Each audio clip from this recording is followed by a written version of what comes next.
Assalamualaikum warahmatullahi wabarakatuh. Alhamdulillah wassalatu wassalamu ala Rasulillah wa ala alihi wa sahbihi wa man walah. Ma'asyiral muslimin rahimani wa rahimakumullah. Kita lanjutkan tentang pembahasan adab-adab talibul ilm, adab-adab penuntut ilmu. Yang dimana saat ini kita akan membahas adab-adab penuntut ilmu kepada gurunya. Di antara adab penuntut ilmu kepada gurunya adalah hendaklah penuntut ilmu merendahkan diri kepada gurunya. Hendaknya ia duduk bersimpuh di hadapan gurunya tatkala datang ke majelis ilmu. Hendaknya ia merendah di hadapan gurunya. Dan seorang talibul ilm hendaknya ia memilih guru. Ia mempelajari ilmu dengan bimbingan guru. Dan hendaknya ia memilih guru. Dan seorang penuntut ilmu hendaknya ia tidak belajar secara otodidak, yaitu hanya membaca kitab saja tanpa bimbingan guru. Karena ada sebuah pepatah, man kana syaikhuhu kitabuhu fa khata'uhu aktsar min shawabihi. Barang siapa yang gurunya adalah kitabnya, maka kesalahannya akan lebih banyak daripada kebenarannya. Maka belajar harus dengan bimbingan guru. Dan ketika kita tahu bahwasanya belajar harus dengan bimbingan guru, maka hendaknya kita merendah di hadapan guru kita. Di awal-awal hendaknya kita belajar harus dengan bimbingan guru, tidak boleh untuk otodidak. Adapun ketika kita sudah memiliki dasar-dasar pondasi ilmu, maka baru kita boleh belajar dengan membaca kitab-kitab. Di antara dalil hendaknya kita belajar kepada guru, yaitu sebagaimana perkataan Muhammad bin Sirin. Beliau berkata rahimahullah, inna hadzal ilma dinun fanzuru amman ta'khuduna dinakum. Sesungguhnya ilmu ini adalah agama, maka lihatlah dari mana engkau mengambil agama kalian. Kemudian di antara adab yang kedua, adab penuntut ilmu terhadap gurunya, yang kedua adalah sabar kepada guru tatkala ia menuntut ilmu. Ketika Ibnu Abbas radhiyallahu anhuma beliau menuntut ilmu kepada seorang sahabat Zaid bin Thabit, sahabat senior yang lebih senior daripada Ibnu Abbas, maka beliau radhiyallahu anhuma menunggu gurunya yaitu Zaid bin Thabit di luar rumahnya.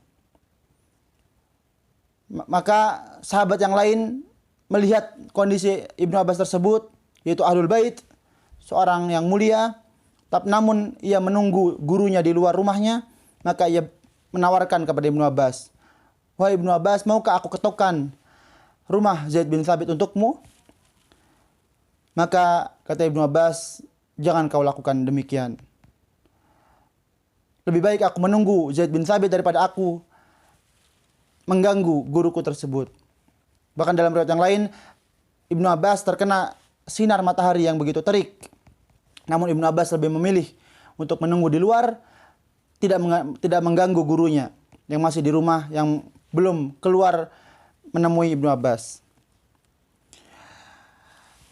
Kemudian di antara adab talibul ilm atau penuntut ilmu terhadap gurunya, yaitu seorang penuntut ilmu hendaknya ia bertanya kepada gurunya bukan karena ingin mendebatnya, namun benar-benar karena ingin mengetahui ilmu tersebut.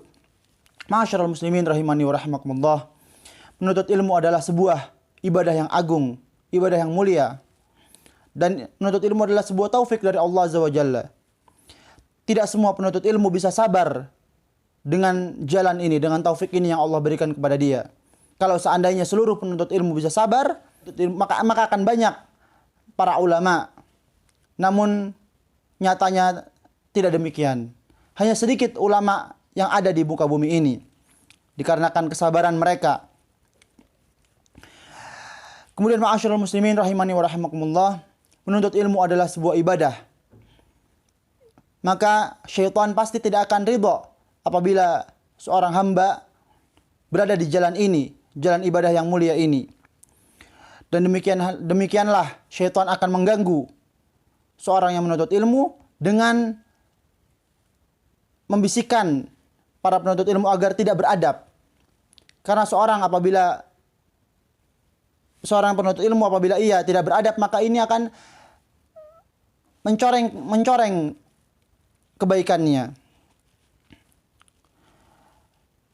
Tatkala seorang penuntut ilmu memiliki pondasi yang kuat di dalam adabnya, maka ini akan menghiasi penuntut ilmu tersebut. Maka syaitan akan senantiasa menggoda para penuntut ilmu agar mereka tidak memiliki adab yang baik.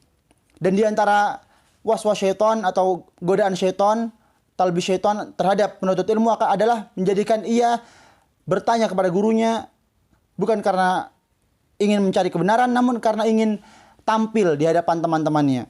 Dan ini adalah bukan adab yang baik. Seorang tatkala bertanya kepada gurunya, maka hendaknya ia mengikhlaskan niat, yaitu benar-benar karena ingin mengetahui suatu perkara tersebut, bukan karena ingin tampil atau ingin diakui oleh teman-temannya. Karena ini adalah perbuatan yang buruk, bahkan dapat ancaman oleh Rasulullah SAW. Kata Nabi SAW, "Man talabal ilma liujariya bil ulama, aw liumariya bihi sufaha, aw liyusrifa anhu su, adkhalahullahu nar."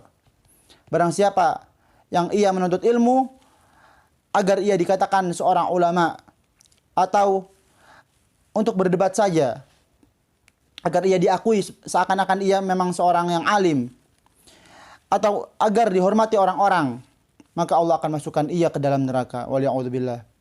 Kemudian di antara adab penuntut ilmu terhadap gurunya, yaitu adalah memperhatikan waktu gurunya tatkala sedang bertanya kepada gurunya. Dan kita sekarang sedang berada di zaman yang modern, zaman penuh dengan teknologi. Kita bisa bertanya guru kita melalui SMS atau WhatsApp atau telepon, maka hendaknya kita memperhatikan waktu guru kita. Jangan kita bertanya kepada guru kita tatkala waktu-waktu istirahat mereka. Waktu ba'da zuhur atau ba'da isya. Ini adalah waktu-waktu biasanya seorang manusia beristirahat. Dan tatkala apabila kita bertanya namun belum dijawab juga oleh guru kita, maka hendaknya kita bersabar. Kita sering-sering memberikan udzur kepada guru kita. Bisa jadi mereka sedang sibuk. Maka semoga kita termasuk orang-orang yang Allah berikan adab dan Allah ajarkan kepada kita adab kepada guru kita. Semoga kita termasuk hamba-hamba Allah yang senantiasa beradab kepada guru-guru kita. Wabillahi taufiq wal hidayah. Wassalamualaikum warahmatullahi wabarakatuh.